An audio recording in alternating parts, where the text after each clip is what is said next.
गुरुर्ब्रह्मा गुरुर्विष्णु गुरुर्देवो महेश्वर गुरुर्साक्षात् परब्रह्म तस्मै श्री गुरुवे नमः।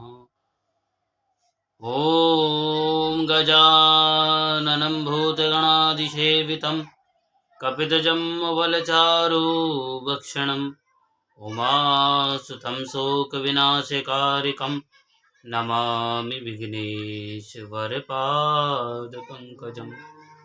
नारायणं नमस्कृत्यं नरं चैव नरोत्तमं देवीं सरस्वतीं व्यासं ततो जयमुदीरयेत्। आइए हनुमान विराजिए कथा कहूँ वेद अनुसार प्रेम सहित गादी धरूं पधारिए पवन कुमार। बोलो पवन पुत्र हनुमान की जय, सियावर रामचंद्र भगवान की जय, उमापति महादेव की जय, शिव महापुराण की जय। ओम नमः पार्वती पते हर हर महादेव, हर हर महादेव, हर हर महादेव। जय जय श्री राधे, जय जय श्री राधे, जय जय श्री राधे श्याम। ओम श्री श्याम शिवाय नमः, ओम श्री श्याम शिवाय नमः, ओम श्री श्याम शिवाय नमः। तो आप सुनेंगे रुद्र संहिता का सती खंड का 23वां अध्याय। ब्रह्मा जी बोले, हे मुने, इस प्रकार शंकर जी के साथ विहार करके वे सती काम से संतुष्ट हो गईं और उनके मन में वैराग्य उत्पन्न होने लगा। और जब कभी वैराग्य उत्पन्न होता है तो हमें परमात्मा की प्राप्ति होनी शुरू हो जाती है। इसलिए आपके जीवन में वैराग्य जरूरी है। वैराग। एक दिन की बात है, देवी सती एकांत में भगवान शंकर से मिली और उन्हें भक्ति पूर्वक प्रणाम कर दोनों हाथ जोड़कर खड़ी हो गई। भगवान शंकर को प्रसन्नचित्त जानकर विनय भाव से दक्ष कुमारी सती कहने लगी। सती बोली, हे देवदेव, हे महादेव, हे करुणासागर, हे प्रभु, हे दीनोद्धार परायण, हे महायोगिन, मुझ पर कृपा कीजिए। आप परम पुरुष हैं, इस जगत के स्वामी हैं, रजोगुण तमोगुण एवं सतगुण से परे हैं, निर्गुण हैं, सगुण भी हैं, सबके साक्षी हैं, निर्विकार हैं और महाप्रभु हैं। मैं धन्य हूँ जो आपकी कामनी और आपके साथ सुंदर विहार करने वाली आपकी प्रिया हुई। हे स्वामिन, हे हर, आप अपनी भक्तवत्सलता के कारण ही मेरे स्वामी हुए। हे नाथ, मैंने आपके साथ बहुत दिनों तक विहार किया। हे महेशान, इससे मैं संतुष्ट हो गई हूँ। अब मेरा मन उधर से हट गया है। किधर से? मोह। हे देवेश, अब मैं परम तत्व का ज्ञान प्राप्त करना चाहती हूँ, जो सुख प्रदान करने वाला है, तथा हे हर, जिसको जान लेने पर समस्त जीव संसार दुख से अनायासी उद्धार प्राप्त कर लेते हैं। हे नाथ, जिस कर्म का अनुष्ठान करके विषय जीव भी परम पद को प्राप्त कर लेता है तथा पुनः संसार बंधन में नहीं पड़ता है, उस परम तत्व को आप बताइए, मुझ पर कृपा कीजिए। ब्रह्मा जी बोले, हे मुने, इस प्रकार आदि शक्ति महेश्वरी सती ने केवल जीवों के उद्धार के लिए उत्तम भक्ति भाव से भगवान शंकर से इस प्रकार पूछा। तब इसे सुनकर स्वेच्छा से शरीर धारण करने वाले तथा योग के द्वारा भोग से विरक्त चित्त वाले स्वामी शिवजी अत्यंत प्रसन्न होकर सती से कहने लगे। शिवजी बोले, हे देवी, हे दक्षनंदिनी, हे महेश्वरी सुनो, मैं उस परम तत्व का वर्णन करता हूँ जिससे वासनाबद्ध जीव तत्काल मुक्त हो जाता है। हे सती, तुम विज्ञान को परम तत्व जानो। विज्ञान वह है जिसके उदय होने पर मैं ब्रह्म हूँ ऐसा दृढ़ निश्चय हो जाता है। ब्रह्म के सिवा दूसरी किसी वस्तु का स्मरण नहीं रहता तथा उस विज्ञानी पुरुष की बुद्धि सर्वथा शुद्ध हो जाती है। हे प्रिय, वह विज्ञान दुर्लभ है। त्रिलोकी में उसका ज्ञाता कोई विरला ही होता है। किसी किसी को ही परम तत्व का ज्ञान होता है और जो गुरु का सानिध्य करते हैं उनको एक न एक दिन परम तत्व अवश्य ही मिलता है।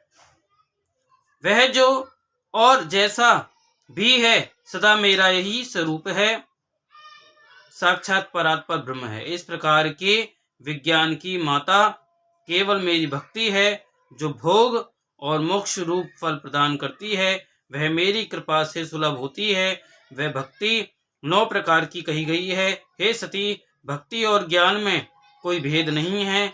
भक्त और ज्ञानी दोनों को ही सदा सुख प्राप्त होता है।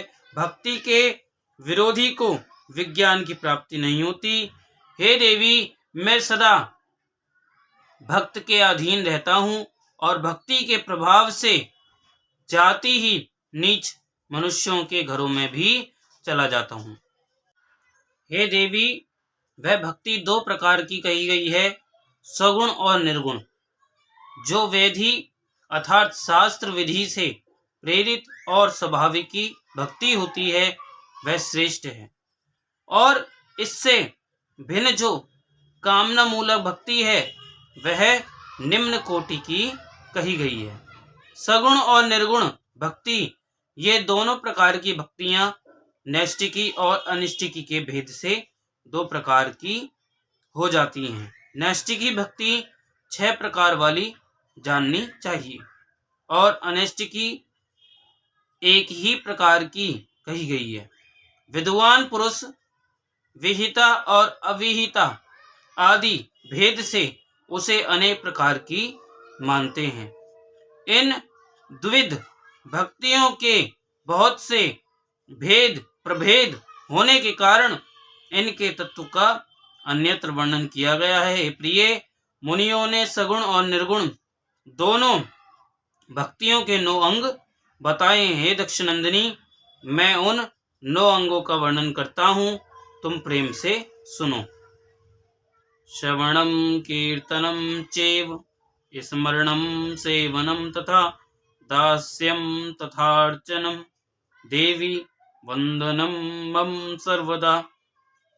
हे देवी, श्रवण, कीर्तन, स्मरण, सेवन, दास्य, अर्चन, सदा मेरा वंदन, सख्य और आत्मसमर्पण। विद्वानों ने भक्ति के ये 9 अंग माने हैं। हे शिवे, इसके अतिरिक्त उस भक्ति के बहुत से उपांग भी कहे गए हैं। हे देवी, अब तुम मन लगाकर मेरी भक्ति के 9 अंगों के पृथक पृथक लक्षण सुनो, जो भोग तथा मोक्ष प्रदान करने वाले हैं। जो स्थिर आसन पर बैठकर तन मन आदि से मेरे कथा कीर्तन आदि का नित्य सम्मान करते हुए प्रसन्नता पूर्वक अपने श्रवण पुटों से उसका पान किया जाता है, उसे श्रवण कहते हैं। जो हृदय काश के द्वारा मेरे दिव्य जन्म एवं कर्मों का चिंतन करता हुआ प्रेम से वाणी द्वारा उनका उच्च स्वर से उच्चारण करता है, उसके इस भजन साधन को कीर्तन कहा जाता है। देवी, मुझ नित्य महेश्वर को सदा और सर्वत्र व्यापक जानकर संसार में निरंतर निर्भय रहने को स्मरण कहा गया है। यह निर्गुण स्मरण भक्ति है। अरुणोदय काल से प्रारंभ कर शयन पर्यंत तत्पर चित्त से निर्भय होकर भगवद विग्रह की सेवा करने को स्मरण कहा जाता है। यह सगुण स्मरण भक्ति है। हर समय सेव्य की अनुकूलता का ध्यान रखते हुए हृदय और इंद्रियों से जो निरंतर सेवा की जाती है वही सेवन नामक भक्ति है। अपने को प्रभु का किंकर समझकर हृदय अमृत के भोग से स्वामी का सदा प्रिय संपादन करना दास्य कहा गया है।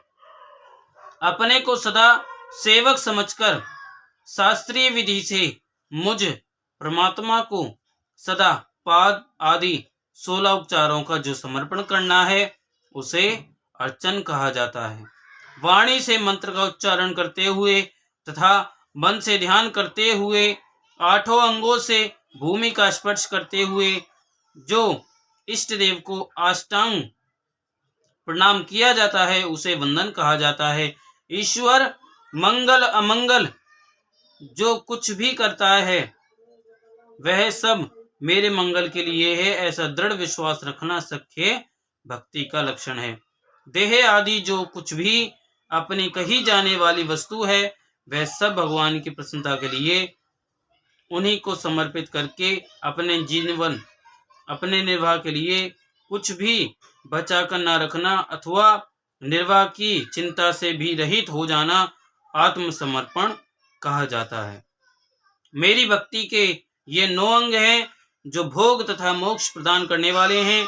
इनसे ज्ञान प्रकट हो जाता है तथा ये साधन मुझे अत्यंत प्रिय हैं। मेरी भक्ति के अनेक उपांग भी कहे गए हैं, जैसे बिल्व आदि का सेवन।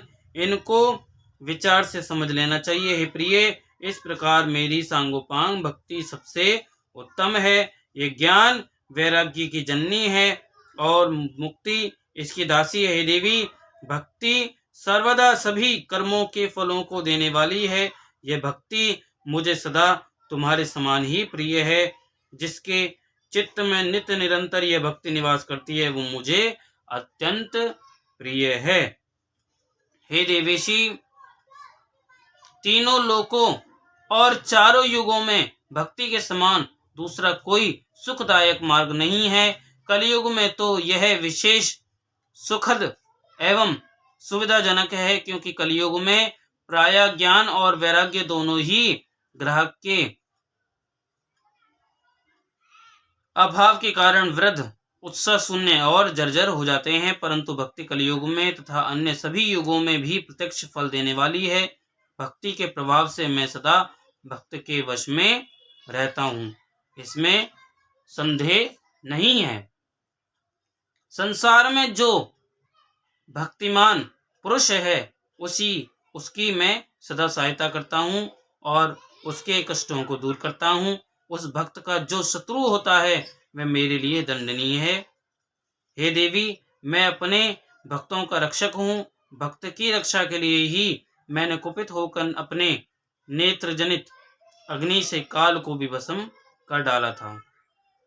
हे देवी, भक्त की रक्षा के लिए मैं पूर्व काल में सूर्य पर भी अत्यंत क्रोधित हो उठा था और मैंने त्रिशूल लेकर सूर्य को भी जीत लिया था। हे देवी, मैंने भक्त के लिए सैन्य सहित रावण को भी क्रोध पूर्वक त्याग दिया और उसके प्रति कोई पक्षपात नहीं किया। हे देवी, भक्तों के लिए ही मैंने कुमति से ग्रस्त व्यास को नंदी द्वारा दंड दिलाकर उन्हें काशी के बाहर निकाल दिया। हे देवेशी, बहुत कहने से क्या लाभ, मैं सदा ही भक्त के अधीन रहता हूँ और भक्ति करने वाले पुरुष के अत्यंत वश में हो जाता हूँ, इसमें संदेह नहीं है। ब्रह्मा जी बोले, नारद, इस प्रकार भक्ति का महत्व सुनकर दक्ष कन्या सती को बड़ा हर्ष हुआ और उन्होंने अत्यंत प्रसन्नता पूर्वक भगवान शिव को मन ही मन प्रणाम किया। मुने, देवी सती ने पुनः भक्ति विषयक शास्त्र के विषय में बड़े आदर पूर्वक पूछा, जो लोक में सुखदायक तथा जीवों के उद्धार का साधन है। हे मुने, उन्होंने यंत्र मंत्र शास्त्र, उनके महत्व तथा अन्य जीवोद्धारक धर्म में साधनों के विषय में विशेष रूप से जानने की इच्छा प्रकट की।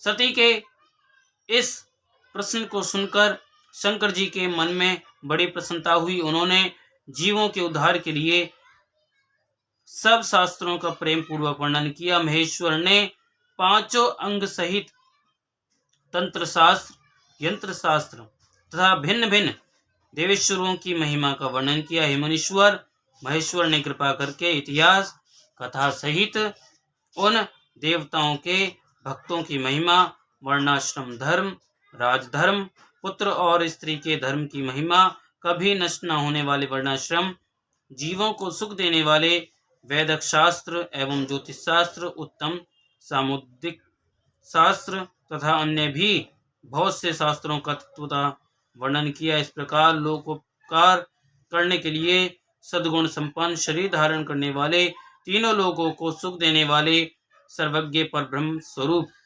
शिव और सती ने हिमालय पर्वत के कैलाश शिखर पर तथा अन्य स्थानों में अनेक प्रकार की लीलाएं की।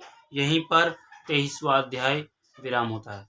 बोलो उमापति महादेव की जय, शिव महापुराण की जय। ओम श्री शांब शिवाय नमः। ओम श्री शांब शिवाय नमः। ओम श्री शांब शिवाय नमः।